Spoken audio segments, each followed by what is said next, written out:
chorale prelude from Johann Sebastian Bach, Herzlich tut mich verlangen, the melody much better known to English people, of course, of the great Lenten hymn, O Sacred Head, Sore Wounded. The next recital in our series exploring the use of the organ, the Baroque organ music, in its use within the liturgy,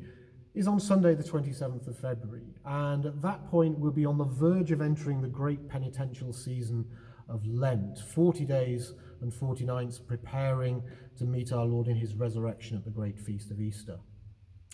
Within the Roman Church, there's very little organ music for Lent, the organ being, of course, a prescribed instrument for penitential times. So this time, in this recital, we'll be relying entirely on the works of the great German Lutheran composers, and of course, particularly the work of Johann Sebastian Bach. There's something about the penitential seasons, Advent and Lent particularly, which brings out in composers a depth of romanticism, a certain effectuation of the music, and some indulgent uses of harmonies and melodies. We'll be exploring lots of these, from the one you've already heard, O Sacred Head, Sore Wounded here, although Bach didn't set it initially to that text, though of course we know it well from his Passions.